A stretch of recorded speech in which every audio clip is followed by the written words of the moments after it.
Alright guys, real quick, looking at some stuff for today so we can make a little money in this crazy world. I have a bunch of resistance levels. Not that the S&P 500 dictates the direction of the stocks that we follow per se, but it kind of sets the macro tone for the market's bullish or bearish posture. So we're heading into a little bit of a resistance area. Not really sure if it holds and kind of pushes the market back, but we know it's kind of right around where we're at in pre-market, 383. The next level after that is just really incrementally higher, not a big stretch. 383.60 area, then 384.50. So keep an eye on those numbers. A pullback, we're probably looking at the same thing we looked at yesterday, 380.60. Like I said, when we opened it, we pulled back. Look at how nice this trade was here. I did buy some at this pullback here because I had shorted. And I was thinking, you know, we're going to really retrace, go through the high, and then touch my top number. I should have held, but I did not. I sold and left 600 on the table. So there's that. There's some news out in Clover this morning, the SPAC. Support level, in my opinion, is around 12.15. And the resistance is 13.50. Our ONTX, I said it had to have a move early on. I'm trying to get rid of a little bit. I sold a little bit at, and I'll show you how I got this number, and I nailed it. I have 6,000 shares, so if you look at the trajectory of the channel on ONTX, remember I want to try to hold some of these longer term, but we can play the waves, you know. So when we look at this geometrical pattern of this channel, which a lot of stocks tend to travel in, and if they stretch above those points, they tend to pull back. So it's not surprising to see that if we look at this intraday, that it literally tagged that number up there. I don't wait for that number. I usually sell a little bit ahead. So I sold 1,000 there, and then I'm probably going to unload another 500 there. And I'll continue to hold the rest. I'm not too freaked out about you know, hitting the exact number on ONTX, but that channel line, in my opinion, is an area that we can take a little bit off the table for sure.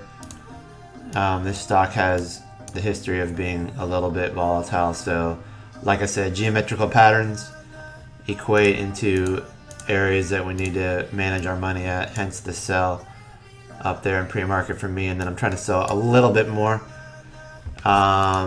Just like Sava, I was telling some guys in after hours, why would you guys not take some money off the table in Sava? Because Sava has a huge angle of trajectory to the upside, and it stretched well beyond that channel, but it did so in an area where there's not a lot of liquidity, and that's after hours. I'll take a look at forward in a second. So you know, you can keep riding these channels even in after hours, but you know, there's channels within channels, and if you're a momentum trader, you need to see where the momentum's lost. You know, when you start to give up these, I believe, what do we have up, 10-minute charts here, you start to give up some of these angles of trajectory, you know, from channel point to channel point. You can clearly see it right there. I mean, if you're riding this and you're a momentum trader, that's okay. You know, keep playing the top channel too and selling, but you also have to be wary that if you're going to play channel lines and they're kind of symmetrical, that there's different levels that you need to be watching out for as we continue to grind higher, and breaks here are not good. You know, you have to be managing your money. So a break of 115 is not good, and a 138 to give. So I expected this to pull back intraday along my lower channel trend line if you wanted to trade some, because that pullback's pretty significant, and you can kind of see where we're at right now. We're kind of grinding along this channel line here, and there's a little bit of energy channel lines. AMC looks stronger than GameStop, so if you're in that area, I think these are your levels to watch on AMC today. And if you're looking for a major support level, it's around 823. So mark that down. 823 on AMC is big support, 823.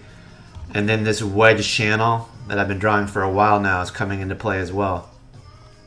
So maybe you can replicate that. It is an upward trajectory line, and AMC looks a little bit stronger than GameStop.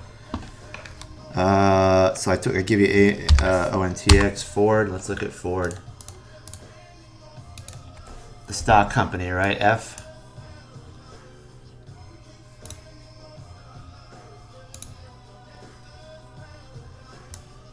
I mean, it probably moves with the market here. We got earnings after the close today.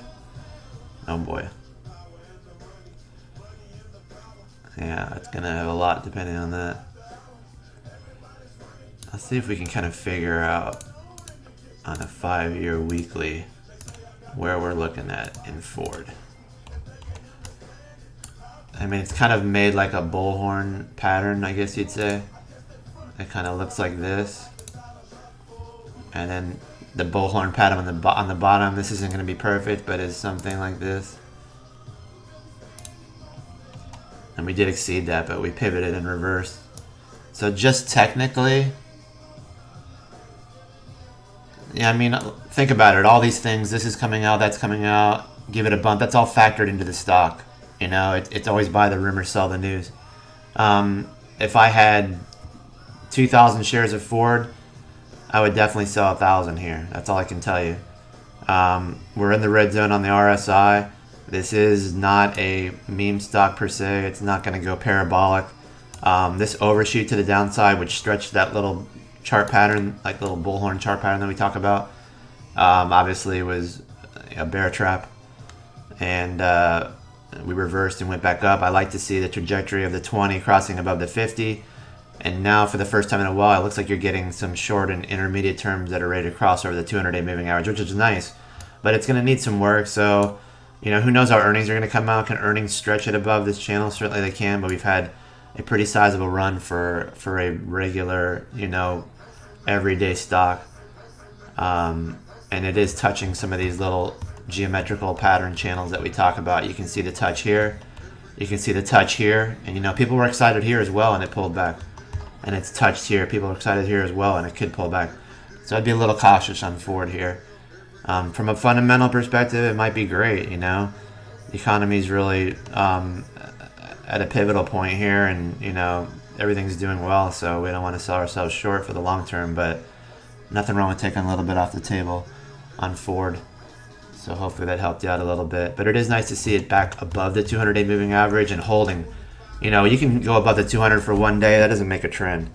But when you start holding above it for multiple days, that's good. I like to see that because it tried, and then it pushed through on big volume expansion. So everything is good technically, but, you know, we're coming into earnings. Nothing wrong with taking a little bit off, you know, so you don't regret not taking a little bit off.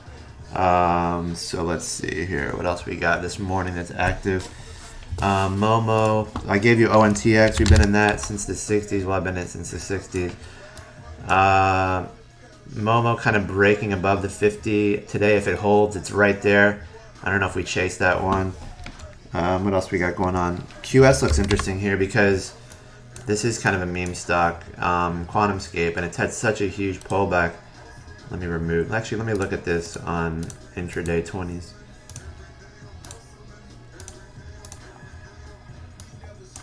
See, now we're hitting the 168.1 extension of this little shorter term pattern. So I'd be a little cautious on QuantumScape above 50.89. But this looks interesting if it were to pull back a little bit today because this area is kind of hot and this had some good price history behind it. As high as 132. I know it didn't belong there to begin with, but now we're getting back up to the 50. So there's a lot of lines here. Sorry about that. But QuantumScape could be interesting today. Let's keep an eye on that one as well. BLCT we talked about, continuing to move higher. Nice little move there. Maybe we make a run at the 200-day moving average. We got some resistance levels in BLCT at 1340 if you're trading this. We did break through where we wanted to see. So 1340 support level, 1280. Target price for the day would be 1380 on BLCT for guys that were kind of swing trading with me on that. CRSR, I believe, has earnings at the close. There's a couple interesting IPOs out today, and looks like my ONTX sell was the smart thing to do, not because we don't like it, but because we want to kind of manage our positions here. DraftKings, we said something was going on here, was building some energy. Couldn't tell which way we were going to break. Well, we just broke to the upside on DraftKings. Why did I pull Ajax up? So DKNG was acting very bullish the other day. I mentioned that. Now we're pushing through this upward channel. And we could hit that target price of 72, 73 and change on DraftKings. Obviously, earnings coming up. It could run into the close. We're above this intermediate channel line on DraftKings. It's doing this with expansion. And volume yesterday was a little lackluster, probably indecision. But today we should see some interesting volume. At 32 million shares. Okay, Google, what's 32 million divided by 6.5? The answer is 4,923,076.923077. So it'd be nice to see DraftKings banging out 5 million shares an hour and pushing continuously higher above 62.50, 63, 64. At least that'll let us know that we're on our way. Because we did have a lot of consolidation above the 20, and then we popped away on big volume. So let's see if we can get a continuation move, because we might get a run in DraftKings into the earnings call.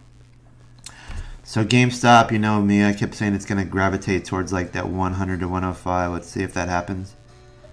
Posh is trying to bottom out. TIXT, let's keep an eye on that IPO. I think it's a great company, but just like everything else, we got to kind of step aside and see where that's at. And AGFY, probably need to take a little bit off the table there. We can hold the rest longer term. And I'm going to catch a little workout, and I'll be back and see what's hot, what's in the volume active right now. The market's a little short-term toppy here. On the hourly, we're a little overbought. Let me see what's active. I'm looking forward to forwards after the close earnings. I kind of want to see what they say. Yeah, ONTX I said that we're hitting a little bit of a geometrical linear channel here. So I took a little off. I've got a little bit more up for sale. And what I'm saying is that if you look at the angle of the pattern here on ONTX, it's kind of following this little trajectory here. And I kind of thought that if it hit this upper channel, it'd pull back as well. And then if we kind of zoom in on intraday to see what that looks like on the 1 minute chart, you'll see literally just touch there and pull back. So support is 87. Obviously, we don't want to see it get down there. A little bit of a softer support area is around 94, but we definitely have resistance around 111, 112. I sold 1,000. I'm looking to get rid of 500 more. If it gets back up there, I might have to lower my sell a little bit, but it's a hot stock because everybody wants to jump in, and I'm the one wanting to jump out just a little bit, trying to manage my positions. That's it. Nothing else. You know, the market's had a big run here. ATOS is running this morning. I'm just looking at the oh yeah, we've broken through some levels of resistance in pre-market. Interesting move on ATOS. This looks pretty hot. Still, needs some consolidation. You can't generate like huge amounts of power from these curls here. I mean, this thing was 86 cents. So be a little bit cautious here. I mean, we're coming into that top area, but definitely has some juice behind this thing for sure. We're above some areas. Green sky. ATOS looks interesting here. I wouldn't chase it, but it looks like it's on its way higher over time for sure. SNDL, no interest in that. People go crazy over that. I think it's got a huge float. It's hard to move that thing as low as it is even. AVXL is maybe moving in tandem with Sava. I think they have the same type of drug that Sava does, and Sava's kind of pulling back, so AVXL is pulling back. And AVXL had a huge blow-off move from this curl and then pushed right through, obviously. So maybe this is the last one I'll look at here. Maybe we can kind of figure out if we're going to trade a little AVXL today. Where's a good entry point? And I'd say this is kind of our baseline. And you can kind of see at the 50% retracement from what we're looking at now, we pull back. So we have a huge expansion through here, and if we pull that and kind of run it with this now being the 0 level, we have 1507, 2150. Let me look at this on shorter term to kind of figure out if we're going to trade a little AVXL today. I wish it would pull back to the 15s, but obviously it's not going to happen, I don't think, today. We've already hit 22 in pre-market. It looks like it's kind of riding a channel. Although we did hit 1507 in pre-market. That's definitely a support level. I'd feel safe buying this probably low 16s. And then obviously that 161.8 extension is huge support. You could even see it in pre-market at 1507. So AVXL should be active today. That could be a good trading day. And then last one is AACG that I want to look at. Holy moly, another micro stock running like a bat out of hell.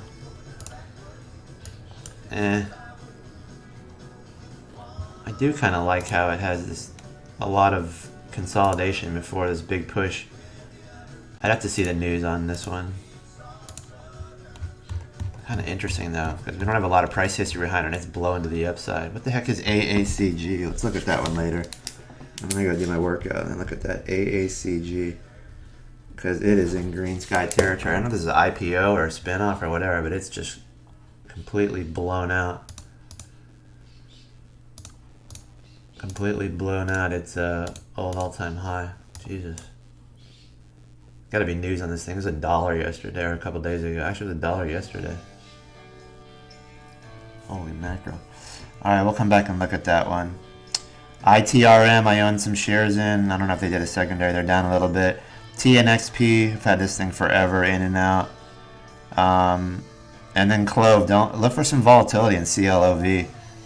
Maybe the Wall Street Bets crew comes in to bail out their buddy on the CLOV SPAC with that weird news about the DOJ looking into it. Sounds like bullshit. Hindenburg report. Now remember, on CLOV, if there's shorts in there and Hindenburg's out, they might do the exact opposite. This thing could run to the upside. So AVXL and CLOV and SAVA are going to be our focus today. CLOV, AVXL, and SAVA, SAVA for now.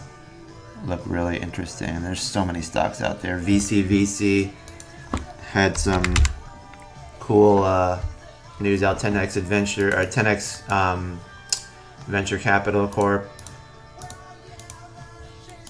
They're bringing something public, and this one's been hot too lately. So we know where our long-term stops are, all at $10 for these. So you know.